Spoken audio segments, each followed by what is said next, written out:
News high command పిలుపుతో ఢిల్లీకి వెళ్లిన సీఎం రేవంత్ రెడ్డి పార్టీ అగ్రనేతలతో సమావేశమయ్యారు. ఏఐసీసీ అధ్యక్షుడు ఖర్గే, కాంగ్రెస్ అగ్రనేత రాహుల్ గాంధీ ఈ మీటింగ్ లో పాల్గొన్నారు. డిప్యూటీ సీఎం భట్టి, మంత్రి ఉత్తమ్, మహేష్ కుమార్ గౌడ్, పార్టీ రాష్ట్ర వ్యవహారాల ఇన్ఛార్జ్ మీనాక్షి నటరాజన్ కూడా మీటింగ్ లో ఉన్నారు. మంత్రివర్గ విస్తరణ, రెండో విడత నామినేటెడ్ పోస్టులు, పార్టీ అంతర్గత వ్యవహారాలపై చర్చిస్తున్నట్టుగా సమాచారం.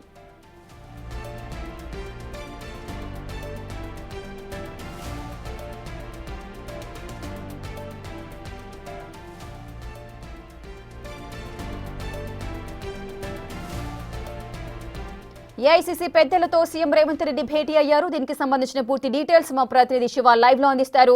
శివ, ఈ భేటీకి సంబంధించిన డీటెయిల్స్ ఏంటి? Right Rekha, Telangana CM Revanth Reddy, deputy CM Bhatti Vikramarka, Telangana Congress PCC president Mahesh Kumar Goud, Congress వ్యవహారాల ఇన్ఛార్జ్ మీనాక్షి నటరాజన్, ఉత్తమ్ కుమార్ రెడ్డి వీరందరూ కూడా కాంగ్రెస్ అగ్రనాయకత్వంతో సమావేశం జరుగుతోంది. మల్లికార్జున ఖర్గే, రాహుల్ గాంధీ, కేసీ వేణుగోపాల్ అధ్యక్షతన ఈ సమావేశం జరుగుతుంది. ఈ సమావేశంలో ప్రధానంగా మంత్రివర్గ విస్తరణపై దృష్టి సారించినట్టుగా తెలుస్తుంది.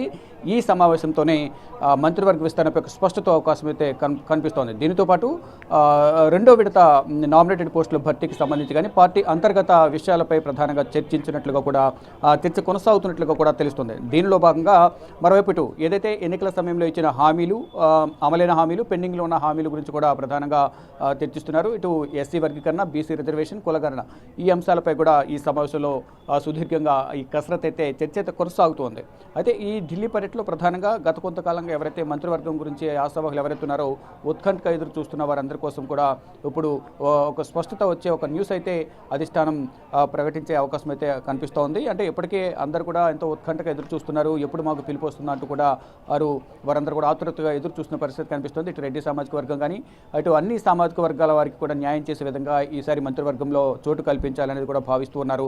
ఉన్న 6 శాఖలకు సంబంధించి 4 శాఖలు భర్తీ చేసి 2 శాఖలను పెండింగ్లో పెడతారని ఒక సమాచారం అయితే అందుతోంది. అది ఎంతవరకు నిజమనేది కూడా అధికారికంగా తెలియాల్సి ఉంది.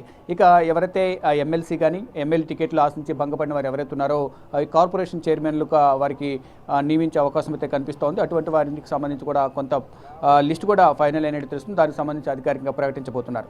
ఇక మంత్రివర్గానికి సంబంధించి ఎవరైతే రెడ్డి సామాజిక వర్గానికి సంబంధించి కోమటిరెడ్డి రాజగోపాల్ రెడ్డి కానీ, సుదర్శన్ రెడ్డి, మల్లిరెడ్డి రంగారెడ్డి వీరి ముగ్గురు, మరోవైపు వెల్లమ, ముదిరాజు సామాజిక వర్గం, ఎస్సీ ఎస్టీ సామాజిక వర్గానికి సంబంధించిన పలు పేర్లు అయితే తెర మీదకి వస్తున్నాయి. దీనికి సంబంధించి అధిష్టానం ఎవరిని ఫైనల్ చేస్తుంది అనేది కూడా చూడాల్సి ఉంది. ఇక అంతర్గతంగా పార్టీ కార్యక్రమాలపై కూడా ప్రధానంగా చర్చించబోతున్నారు. అది అధికారంలోకి వచ్చేటప్పుడు ఏదైతే ఎన్నికల ప్రచారంలో అధికారంలోకి వస్తే ఏం చేస్తామో అనే అంశాలపై కూడా ప్రధానంగా కొన్ని హామీలు ఇచ్చారు. కాబట్టి ఎంతవరకు హామీలు ఇంప్లిమెంట్ అవుతున్నాయి, ఆ ఇంప్లిమెంట్ అవుతున్న హామీల పట్ల ప్రజల స్పందన ఏ విధంగా ఉంది, పాలన ఏ విధంగా కొనసాగుతుంది అనే అంశాలపై కూడా ఇప్పుడు అగ్రనాయకత్వంతో జరిగిన సమావేశంలో చర్చలు కొనసాగుతున్నట్టు తెలుస్తుంది. మరి ఇప్పుడు డీలిమిటేషన్ సంబంధించి కూడా కాంగ్రెస్ నెక్స్ట్ స్థానిక సంస్థల ఎలక్షన్స్ కూడా రాబోతున్నాయి. దానికి సంబంధించి కూడా చర్చించే అవకాశాలు ఉన్నాయా?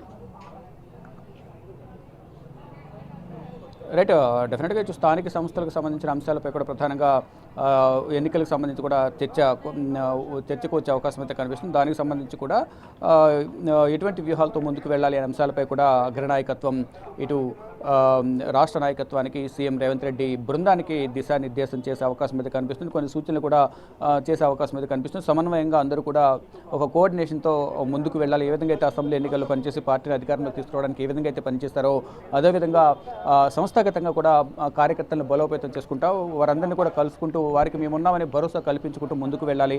ఆ దిశగానే ఇటు సంస్థాగత ఎన్నికల్లో కూడా ప్రచారంలో పాల్గొని వారికి ఒక భరోసా కల్పించే విధంగా ఏదైతే హామీలు ఇచ్చామో హామీలు నెరవేర్చుకుంటూ వారికి మన మీద నమ్మకం కలిగే విధంగా కూడా వారందరితో మమేకమవుతూ కూడా సంస్థాగత ఎన్నికల్లో కూడా మన స్టామినా అనేది చూపించాలి, పార్టీ యొక్క బలం చూపించాలనే ఉద్దేశంతో కూడా ఈ అంశాలపై కూడా ప్రధానంగా ఇక్కడ చర్చిస్తున్నట్లుగా కూడా తెలుస్తుంది. మొత్తంగా చూసుకుంటే పార్టీకి సంబంధించిన అంతర్గత విషయాలన్నీ కూడా ఏవైతే ఉన్నాయో వాటన్నిటిపై కూడా ఏమైనా అంతర్గతంగా ఒకరిపై ఒకరు విభేదాలు ఉన్నప్పటికీ కూడా అవన్నీ కూడా బయట కనబడకుండా అంతర్గతంగానే వాటి సమస్యపోయే విధంగా లోపలే చర్చించుకునే విధంగా కూడా నిర్ణయాలు తీసుకోవాలి. ఎవరు కూడా బాహాటంగా విమర్శలు ప్రతివిమర్శలు చేసుకోవద్దు అనే అంశాలపై కూడా ప్రధానంగా కొంత సూచనలు చేస్తున్నట్టు తెలుస్తుంది. ఏదైతే కొత్తగా నూతనంగా ఎన్నికైన ఎవరైతే తెలంగాణ కాంగ్రెస్ వ్యవహారాల ఇన్ఛార్జ్గా నూతనంగా మీనాక్షి నటరాజన్ ఎన్నికయ్యారు. ఆమె తొలిసారి ఢిల్లీలో వీరందరి సమక్షంలో సమావేశం అనేది తొలిసారి జరుగుతోంది. ఇటు భట్టి ఉత్తమ్ కుమార్ రెడ్డి అలాగే సీఎం రేవంత్ రెడ్డి, పీసీసీ వీళ్ళందరూ కూడా గతంలో హైదరాబాద్లో కలిసినప్పటికీ కూడా అగ్రనాయకత్వంతో తొలిసారి మీనాక్షి నటరాజన్ వీరందరితో కలిసి సమావేశం జరుగుతుంది కాబట్టి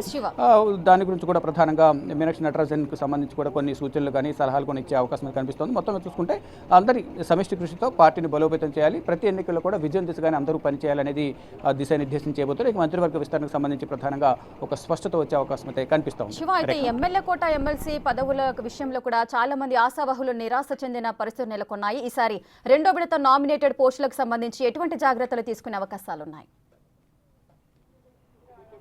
రైట్, డెఫినెట్గా మీరు అన్నట్లుగా ఇంతకుముందు చెప్పినట్లుగా కూడా ఎమ్మెల్సీలు ఆశించి భంగపడిన వారు ఎవరైతే ఉన్నారో గతంలో అసెంబ్లీ ఎన్నికల సమయంలో అసెంబ్లీ సీట్లను త్యాగం చేసి ఆ అభ్యర్థి గెలుపు కోసం పనిచేసిన వారికి ఇక్కడ ఎమ్మెల్యే ఎన్నిక అంటే ఎమ్మెల్యే సీట్లు ఆశించి భంగపడిన వారికి ఎమ్మెల్సీ సీట్లు కేటాయించారు. ఎమ్మెల్సీగా ఎన్నికారు ఇటు అద్దంకి దయాకర్ కానీ ఇటు శంకర్ నాయక్ కానీ వీరికి ఎమ్మెల్సీగా ఎంపికయ్యారు. వారికి ఏ విధంగా అయితే గతంలో ఇచ్చిన హామీ మేరకు వారికి ఎమ్మెల్సీ ఇచ్చారు. ఇటు విజయశాంతి కూడా వీరందరికీ కూడా ఎమ్మెల్యే టికెట్లు ఇవ్వని నేపథ్యంలో ఎమ్మెల్సీగా వారిని ఎన్నుకున్నారు. ఇప్పుడు అలాగే ఎమ్మెల్సీ గురించి ఎవరైతే ఆశించి భంగపడ్డారో వారందరూ కూడా ఇక్కడ కార్పొరేషన్ చైర్మన్లుగా నియమించే అవకాశం అయితే కనిపిస్తుంది. ఇక రెండో విడతలో భాగంగా నామినేటెడ్ పోస్టులు కూడా మ్యాక్సిమం కీలకంగా పార్టీ కోసం మొదటి నుంచి కష్టపడిన వారందరూ కూడా సముచిత స్థానం కల్పించడంలో కీలకంగా వ్యవహరించే అవకాశం అయితే ప్రధానంగా కనిపిస్తుంది. దానిలో భాగంగానే రెండో విడత నామినేటెడ్ పోస్టులు కూడా ఎవరైతే ఎమ్మెల్సీలు ఆశించి భంగపడ్డారో అటువంటి వారికి న్యాయం చేసే అవకాశం ప్రధానంగా కనిపిస్తోంది. ఇక మంత్రివర్గ విస్తరణ, నామినేటెడ్ పోస్టులు, పార్టీ అంతర్గత విషయాలు, కులగణన, అలాగే బీసీ వర్గీకరణ, ఎస్సీ వర్గీకరణ వీటన్నిటి అంశాలపై కూడా ప్రధానంగా ఇచ్చిన హామీలు, పెండింగ్లో ఉన్న హామీలు, ఇప్పటివరకు అమలు చేస్తున్న హామీలు, ప్రజల స్పందన ఏ విధంగా ఉంది, వీటన్నిటిపై కూడా ప్రధానంగా ఈ సమావేశంలో చర్చిస్తున్నట్లుగా కూడా తెలుస్తోంది. లేక right, thank you Shiva, thanks for the live details.